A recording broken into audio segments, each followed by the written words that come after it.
time we talked about finite state machines. So if you will recall, we've been building up for the last 4 weeks. We started with bits, then went to logic gates, then went to memory, and we ended up here. And how we introduced this idea of FSMs or finite state machines was we did an example of building a traffic light together. It was a simple digital system where we know the states and the transitions between them. So let's recall the setup, and then we'll recall the design that we came up with together. We had 2 roads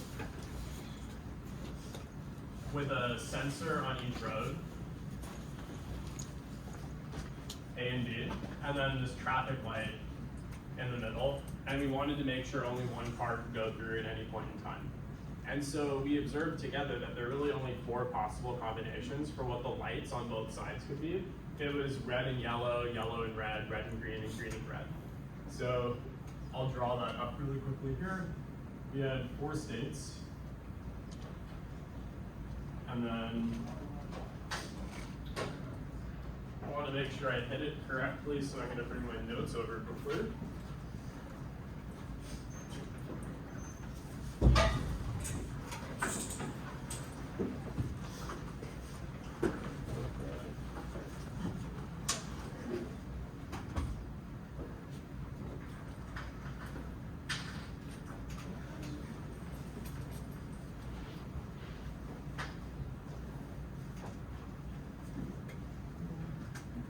And then we have this brown marker that we used for yellow.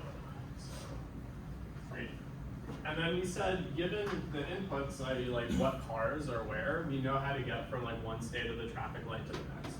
So if we're at the red-green state, so this is the case, we have A sensor and B sensor. And when I say that, I mean like this is the A side of the light and this is the B side of the light. We said that if this is red and this is green, we're always when B1 is here. Yeah, so if B is 1, we're going to stay here, and if A is anything, we'll stay here. Sorry, I'm messing something up. Let's see. Sorry, I think it was this. No. A equals 1. So I think I might have flipped these, right? So we have, Yeah, this is right. if there is a car at A, Yeah. and not at B, so you turn the B from a green to E again. And then it goes. Yeah, okay, thank you. Okay, yeah, so Akshay is reminding me how this works. So if A is red and B is green, and we have a car here, we want A to go forward. So what we're going to do is we're going to change this light to red and this light to green. So we'll move over to this state, and then we'll eventually make it so that the A car can go. So this is always going to happen. And then similarly, if we have the A state is green and the B state is red, and there's a car here, we want this car to be able to go, right? So this is the case where there's a car waiting to go, and there's no car on this other road, right? And then this will turn so that our car at B is able to go. And then finally, the other transitions that we said was over here, where A is green and B is red. If there's a car going through, we're always going to make it go through. So we're just going to always loop back, say otherwise. And then finally, we have this symmetric case here. Okay, so a little clunky, but this is what we did last time. And if you remember, we built this up together. Essentially, we have our 2 inputs, A and B. We have the state of the traffic light, and now we know how to go between states. Are there any questions on this? Does this ring a bell? See a lot of nodding, really good. I'm gonna wait one more moment in case there are any questions, because the next 20 minutes are based on this, so we need to make sure we're really steady here. All right, awesome. So this thing that we just formed together, this is a finite state machine. Right? This is a general way of writing down how a simple digital system can work. Essentially, there's a finite number of states, in this case 4, and for every state and for every input, we know how to get to the next one. So now we're here. We basically built up everything that's going to get us to the computer, But we have, I'd say, one more thing that we really need to do before we talk about how our computers work. And that's, we know how bits work, we know how logic gates work, we know how memory works, and we know what an FSM is, but we don't know how to actually implement it. Right now, this is just circles and arrows.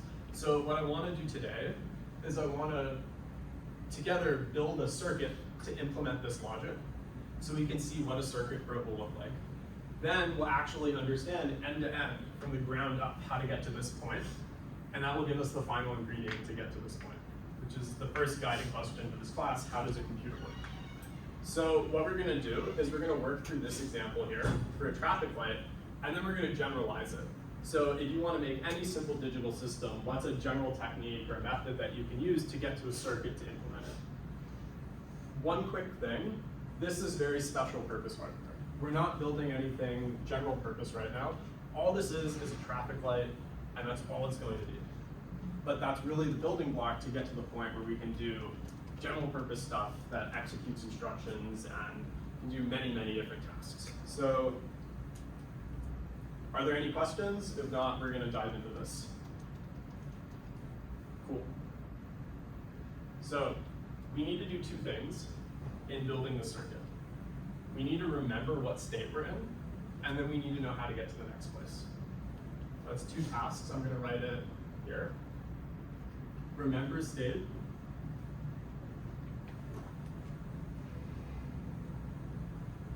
And then I'm going to say like transition.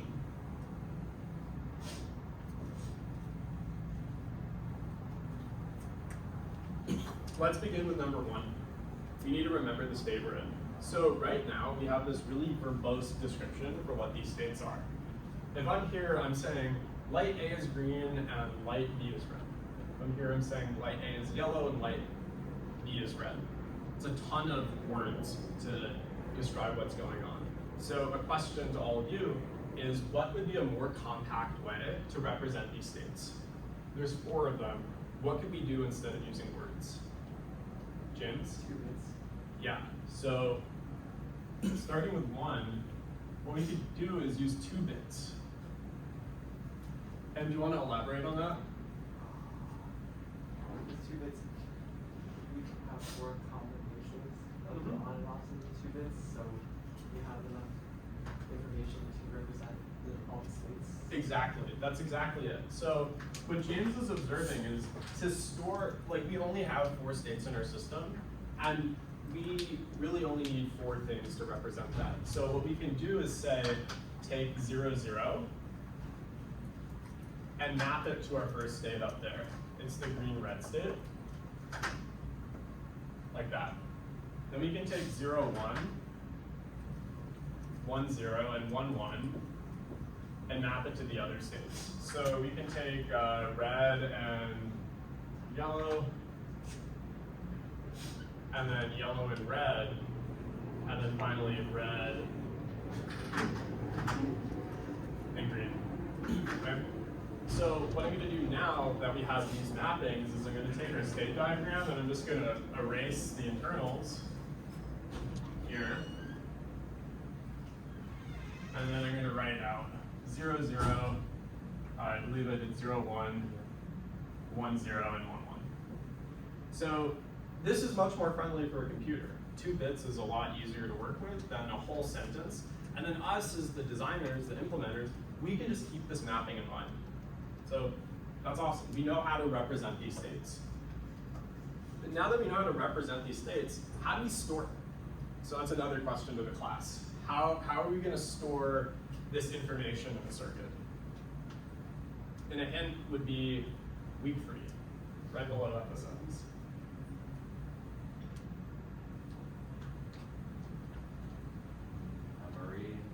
Memory, yeah. Thanks, Josh. Yeah, so we have 2 bits of information that we want to store, and we want to build a circuit. Does anyone remember the type of memory that would do that for us? Nicola? You said a flip-flop stored 1 bit, right? A flip-flop stores 1 bit. What would store more than 1 bit?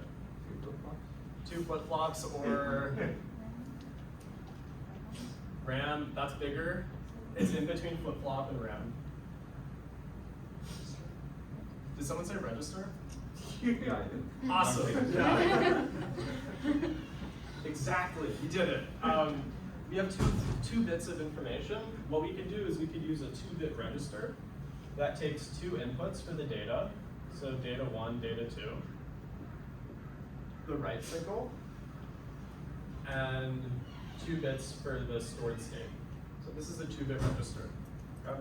And this is all we need to store our state in our circuit. So right now, I'm going to draw the circuit that we're going to build up here.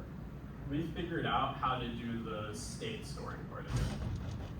We have D1, D2, M1, M2, and then some write port here. Awesome. One thing that we talked about last time as well is we have these 2 inputs, A and B. So as we're building up this circuit, I'm going to do it all up here. I'm just going to add in these inputs quickly, A and B. Okay. This is where we are so far. Now we're at activity 2, or part 2, transition. Right?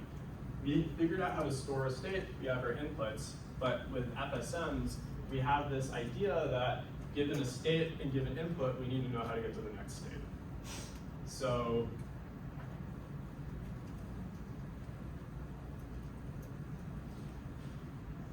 this is going to be the logic that gets us from one state to the next. Another question to the class is, how should we proceed with this? This is going to be a bunch of logic stuff, but how do we know how to implement it?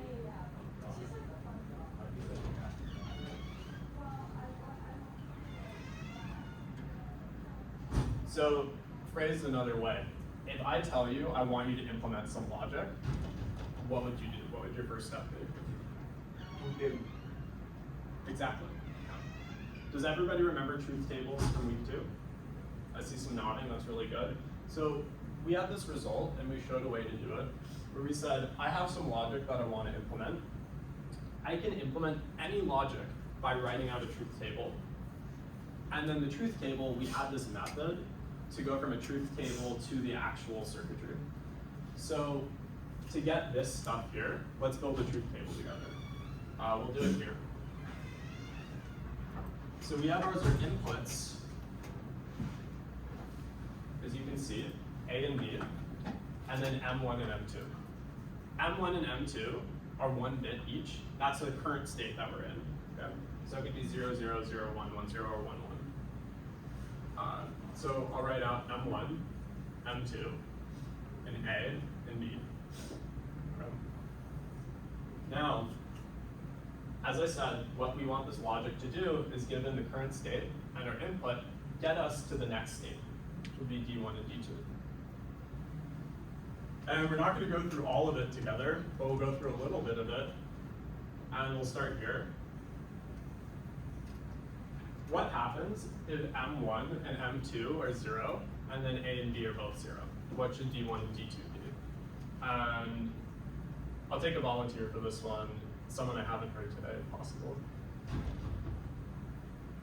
So this will be a 2-bit answer for D1 and D2. Phrased another way, we're at 0, 0. Our inputs are 0 and 0. And it looks like the only path back is here. Right? I see some nodding. Does someone just want to shout it out for me? What should D1 and D2 do? 0, 0. Yeah, okay. Awesome. So let's do some more interesting ones. Whatever it's 0, 0, and our input is 1, 0. Can I call on you to say what should D1 and D2 do? So, just make sure that 100 0, 0 is in the top left, and A equals 1 and B equals 0. Where should we go to next?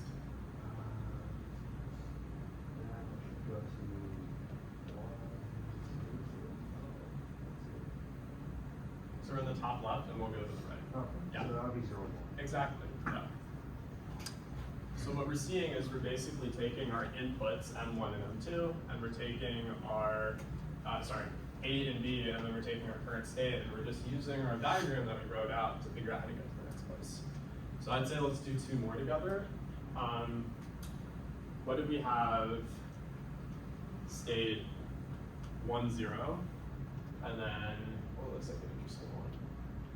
Let's say 1, 1. Let's see.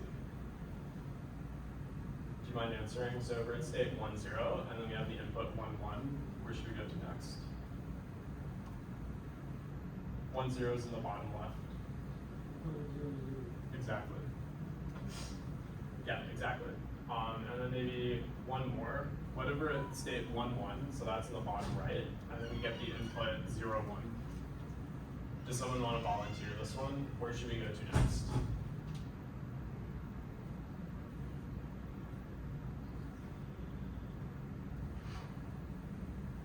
So we're in the state 1, 1 in the bottom right, and we're going to go b equals 1, a equals 0. What state do we go to next? Thank you, everybody. All right, so we can proceed in this way for all of our combinations of M1 and M2 and A and B, right? We have this truth table. So week 2, we talked about, given a truth table, how do you get any circuit? And we're not going to do that here, but I'm just going to remind you what the circuit looked like. We had AND gates, like this. Some of the inputs had the not symbol, right? And then we connected all of them with an OR gate like that. Does that look kind of familiar? Is this ringing a bell for everybody? Awesome. So yeah, that's basically what we're going to do here. We have our inputs for the state, our inputs for the sensor. We have this logic gate that we're going to ascribe to our truth table, and then this method that we talked about. And then that's going to finally output our next state. So let me, next state, right? And what we want is we want to store the next state in here, right? So that we're keeping track of what state we're at. So this is just going to come all the way around here and do that, where the arrows are going like that. Does that make sense? Can I get some nodding if that makes sense? And then if it doesn't make sense, can I just let me know? It doesn't, so before we move forward, if this doesn't make sense, what questions do we have? I'll take a moment to take any questions and clarifications. Nicola. Could you explain what the right function is doing here for the registrar? The what function? Or where the W's are writing. Like, because that determines whether you write into the memory or not, right? Yeah, okay. So, thank you. That's an awesome question. And an important clarification. So last time, let me get there. Last time, do you remember I played some jazz and we talked about the system clock? The system clock is the pulse of the computer. And what that looked like was a crystal or some piece of hardware that emitted ones and zeros. So on a wire it says 1, 0, 1, 0, 1, 0, 1, 0. And we said that our system was going to move along to the beat of that clock. Okay? What we're going to do here is instead of write, we're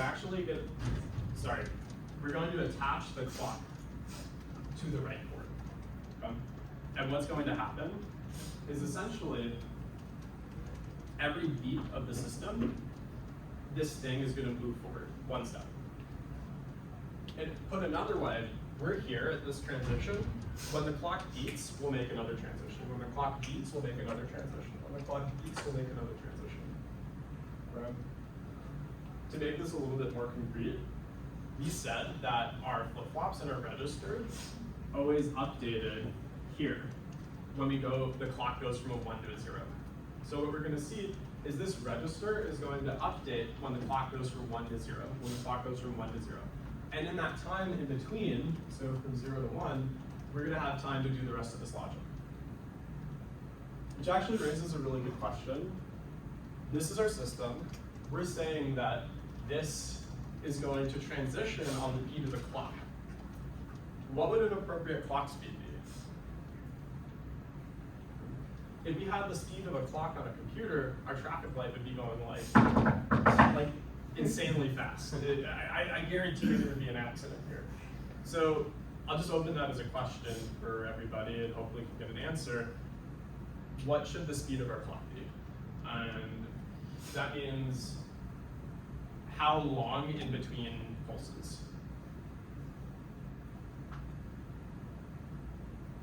Would it be like an average time when the car is stopped at the light? Yeah, maybe. You know, like if we have this situation where like a car is here, there's no car here, but this is the green one and A is the red one, so this car is stopped. How long should we wait before the light starts changing? Right? If it's too long, we're gonna have a problem. Right? If our clock speed is like once every minute, that's gonna be way too slow. But if it's too fast, you know, that will be confusing as we saw. So what's a good middle ground? Can anyone spit out just a number that they think would be appropriate for those transitions in seconds? So, Nicola? 2 seconds. Seems totally reasonable to me. Let's say, we'll have a little design note here, 2 seconds. Is 2 seconds enough time between like the yellow light and the red light? 2 is plenty. It's a good point, maybe not, but we're the designers, so instead of 2, we need a little bit more time. Oh, 2 is. You think two is good? Yeah, I think it was right. We could also just call it 4, right? Like we're designing this thing. And really all that's changing is the speed of where this register updates, right? If we say 2 seconds, it's gonna update like, and if we say 4 seconds, it'll be more like. Can I time you to see how close I look for 4 seconds? No. Let's see. So here we are. We know how to implement this thing. That's awesome. But there is one problem with this circuit. It's kind of a not very obvious problem. So I'm just going to ask to see if anyone can identify it. And then if not, we'll talk about it. What's the problem with the circuit that I drew here? Or what's missing from this circuit?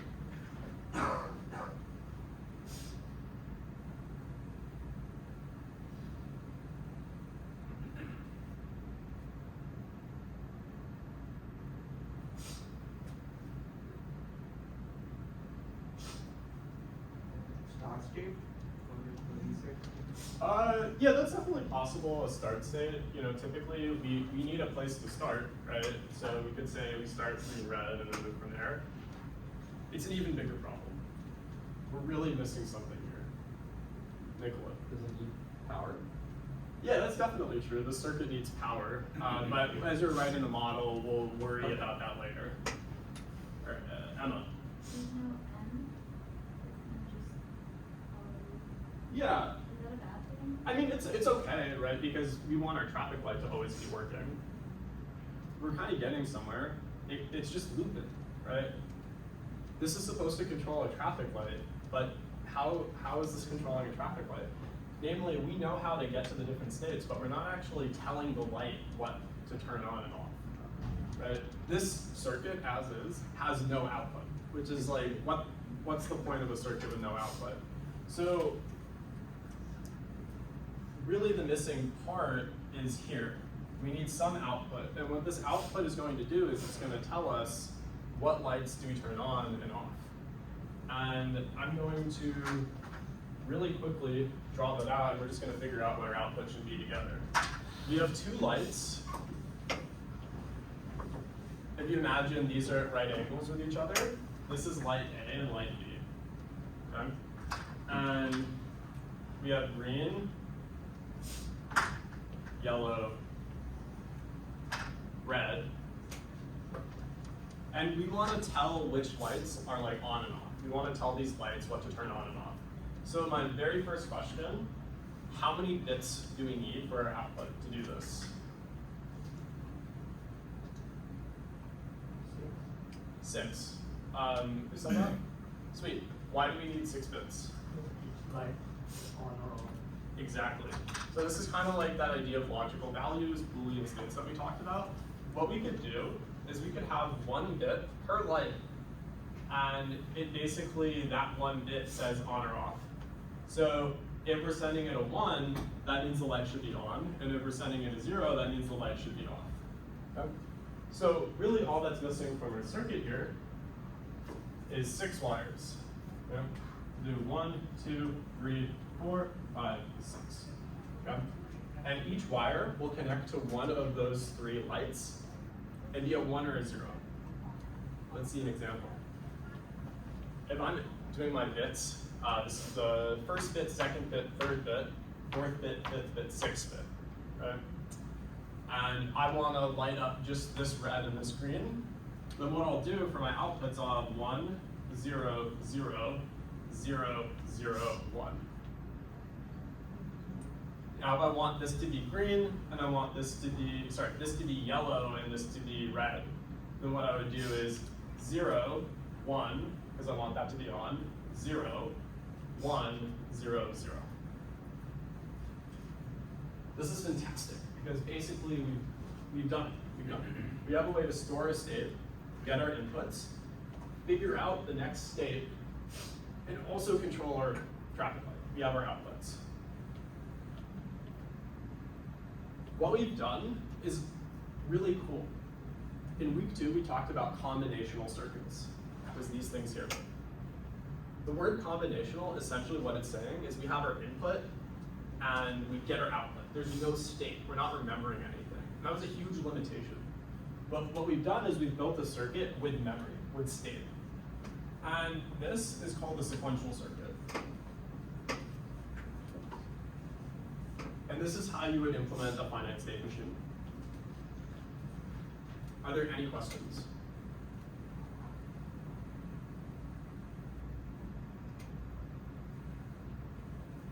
Can we build a stoplight? Can we actually build a stoplight? Yeah, like a full experience. If you could bring me all of the materials to build a stoplight or a working traffic light, maybe we could do something with that. I meant traffic light. Okay, so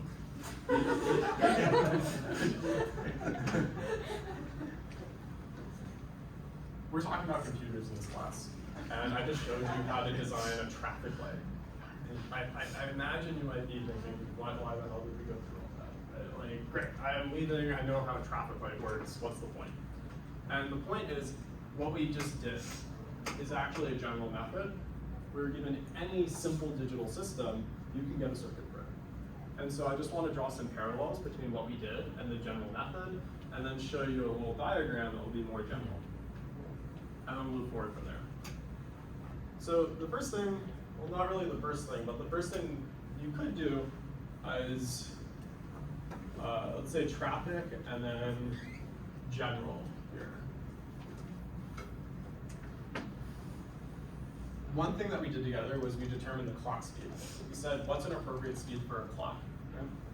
And that was something we did here. If you're building a system, just any system, that's something you're going to have to do. The first thing we did together was we looked at our scenario. We looked at this traffic light and we said, okay, what are the valid combinations of the lights? Red, yellow, green, red, yellow, green. Right, so we said red, yellow, green states. But if you have any system, the first thing that you're going to do is figure out what are the valid states. Okay? And then you might write them like that. Right? So I'll just do that. For example, imagine you're at a subway and you're going through a turnstile. You pay your ticket, you put in a token, and then you go through the planks and you go to your train. That turnstile, like a traffic light, is a really simple computer. It has states. So one state might be the turnstile is locked. One state might be that the turnstile is moving, open. One state might be that the turnstile is closed. One state might be that you have paid or have not paid. And you can list those out. And the next thing you would do is you would figure out transitions between states. So I'll write that down. Here with the traffic light, we said, okay, if I'm at yellow and red, how do I get to red and green? For a turnstile, it might be if I'm in the locked state, how do I get to the open state? The input would be a token in that case. Right? And so another thing we did was we looked at the inputs. Right? And that's the same here. we identify the inputs, right? And that's kind of like, these are very similar. Given the states and given the inputs, we figure out the transitions. And then, what did we do? We stored this in memory. We had wires for this. We finally, I'm kind of running out of space, but we used logic gates. I'm just gonna do that because it's the same thing here, right? And then we finally identified our outputs and we were done. So what would a more general version of this look like? And this will work for basically anything. We might not have A and B as our inputs. Our inputs will be some arbitrary number of bits, right? So I'll just say input. And then we might not need to store 2 states, right? Maybe we'll have, or 2 bits, we might have 30 states that we need to store, in which case we would need more bits. So instead of writing a 2-bit register, what I'm gonna do is I'm gonna erase our 2 wires, and I'm just going to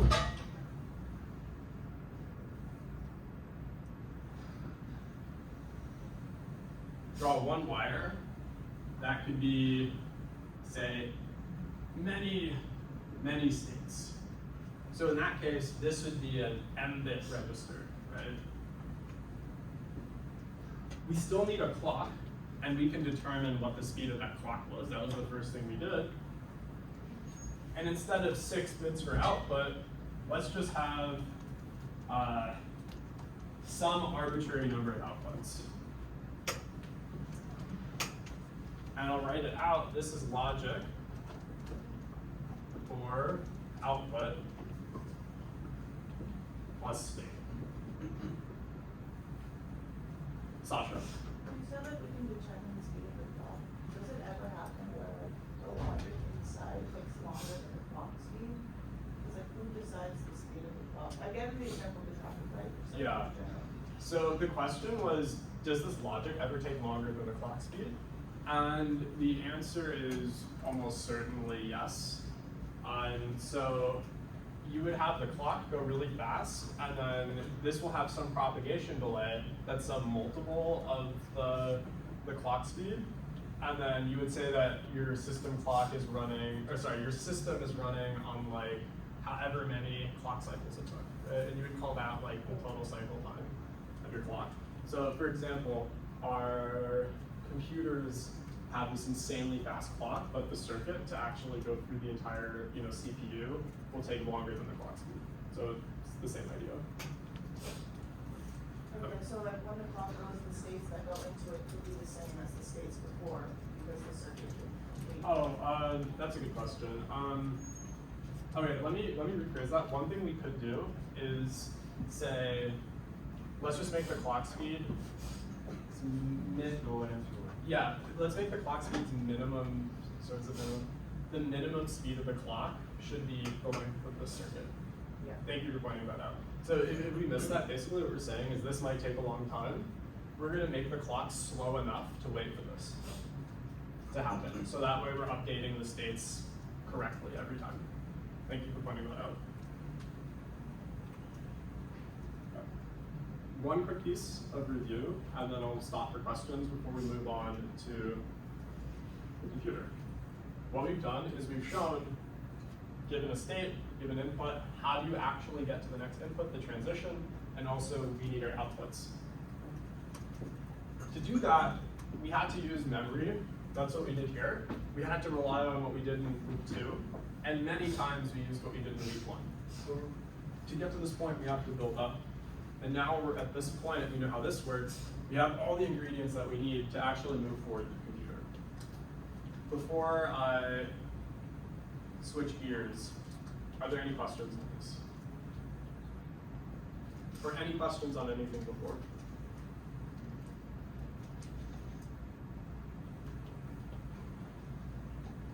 Awesome. So one thing that I alluded to is that this traffic light that we have is special purpose. All it does is transition between states, and that's super limited. This is special purpose circuitry. Now, we're gonna switch gears and talk about the computer here. This is general purpose circuitry. So on my one computer, I can run a web browser, so Google Chrome, I can run Spotify, I can listen to music, I can watch video, I can do all these different things. But underlying, it's just one piece of hardware. So what makes our general purpose computer different than our special purpose traffic light? The thing that makes it different is that the traffic light is essentially this like closed loop system, but a computer executes instructions. So what I mean by that is our computer is going to be a machine that instead of doing some specific thing, reads instructions and then executes them, does something with those instructions. And different lists of instructions will cause the computer to do different things. And that's the big idea, the underlying idea of how our computers work. We're building something general, and what makes it general is that it's not doing something specific. You can give it instructions to do specific things, essentially. So for example, one day my computer here, way back in 2019, did not have Zoom on it, okay? I never even knew that it was a program. And then the pandemic hit, I went to the internet, I downloaded Zoom, and the next day, all of a sudden, my computer can run Zoom. So how does that work? I downloaded the instructions for the computer to run Zoom, and now it has that capability. What is a list of instructions? Does anyone know just a really common name for a list of instructions? I'm phrasing this as a trick question, but it's not a trick question. Yeah. So, program. Really what I'm saying is that what makes our computer general is it can run a program. And a program is just a list of instructions. So, for the rest of today and then the beginning of next class, we're going to talk about how to build a piece of hardware that can run instructions. I feel like I've said the word instruction about 1 billion times, so I apologize for that. Before proceeding, I just want to take a moment to think about what do these instructions look like. So if you've ever programmed before, you might be familiar with if statements and else statements, for loops, while loops, stuff like that. But that's not really what's going on in our computers. That's not what the computers are doing. They're very low-level machines, low-level hardware, and so they're doing much lower-level stuff. What would that be? For example, if you add, right? You have two pieces of data, the computer can add it together. Similarly, you can do all of the arithmetic instructions like subtraction, multiplication, division if you're careful, right? But this might be implemented in a different way, so I'm actually going to just ignore that for a second. And we also have our Boolean operations. So that was like and, or, not. These are instructions. Some other instructions would be like jump. So if I have a list of like a program, I might come here, see a jump instruction, and jump to somewhere else in my program. Another would be something like compare. If I have two arguments, A and B, I can compare them to see if one is bigger than the other, and then proceed from there. Comparisons are stuff we always use in control logic, like if-else statements. And finally, memory operations. So something like load or store. So I'm the computer, I'm the CPU. I want to get data from my memory. How am I going to do that? I'm going to load it in. And maybe I computed a result that I want to save for later. I'll store it in my memory. Our goal is going to be to build hardware that can run these instructions. Okay. On the way to do that, I want to just take a big leap back to week 1 really quickly to ground ourselves. And I want to recall the von Neumann model. So the von Neumann model was our abstract model of a computer, and my promise was that we were going to figure out roughly how it worked together. And let's do that. Can you guys help me? We'll just go in a circle if that's okay. Just spit out different parts of the von Neumann model. Can you start here? That's okay. We'll just keep moving around. drawing a blank. No. Emma, do you remember? I wasn't here for that. You weren't here for week 1. Tom did. Yeah, memory. Okay, we had RAM here. Let's keep going. Sasha? You weren't here week 1. No, Akshay? CPU. Yeah, this is just our bread and butter, what's in a computer. All right, let's keep going. Zane? You took yours. Josh, you're computer science, and you're just gonna skip you. Noah? Yeah, exactly. That's like the 2 main things, right? We have input and we have output. And then, let's say there's a way to communicate between the CPU and RAM. And we're gonna ignore what's in the CPU for a sec, because we're gonna talk about that in a moment. This is the von Neumann model. We basically said, hey, we don't want to describe how all computers work. We don't want to know how our Dell works, and our Mac, and our Linux, and our server, and our phone, because that gets really annoying. Instead, what we're going to do is we're going to draw a model that shares the key points between all different computers and try and figure out how that works. So there's a form of abstraction. So what the von Neumann model does is you have input, you have a CPU, and this executes our instructions. You have RAM that stores our instructions, and all the memory that's needed to run a program. Ringing a bell? I see some nodding.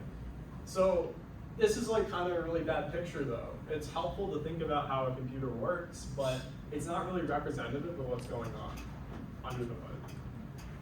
So what I want to do really quickly is rewrite this guy in a way that's maybe more close to what a computer architecture would look like.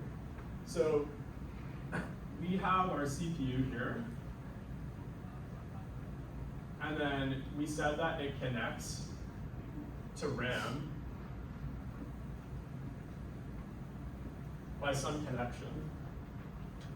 And then we have inputs and outputs, and we also have different types of memories. So if you remember from week 4, last week, we talked about persistent storage. In addition to RAM, we're gonna want another type of memory, disk. We want to be able to input into our computer, and so let's add a port for input, maybe like a keyboard. We want to be able to see stuff on our screen, right? And the way we're going to do that is we're going to connect in, a display, like a screen. You know, maybe we want to really output stuff from our computer physically, so we can connect a printer to it.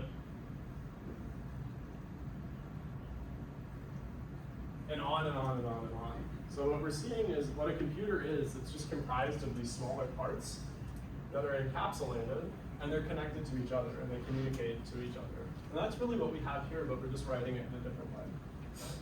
So for example, we have our CPU and our RAM, and we know that they want to communicate with each other. So they do it over this wire.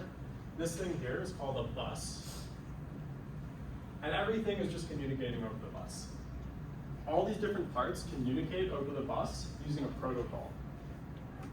So it's just a flow of talking to each other that they actually convey information. So for example, say I'm the CPU.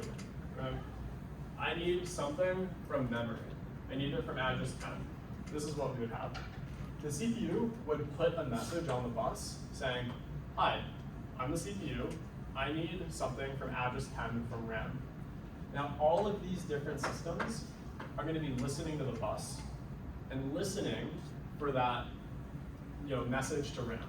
For example, RAM will be saying, hey, I'm RAM, I'm RAM, I'm RAM. Oh, I see a message someone's asking for me. It'll read the message and say, okay, CPU wants memory from address 10. It will go do its thing, and then it will put that data back on the bus. Say, hey CPU, I have this piece of data. CPU's listening, and eventually it hears it from RAM. It says, oh great, I just got this data, I'll bring it back in and do my thing. Conceive of these as individual components just doing their thing, and then communicating each other in that way. Are there any questions about this different way of writing our computer model, or any questions about the bus?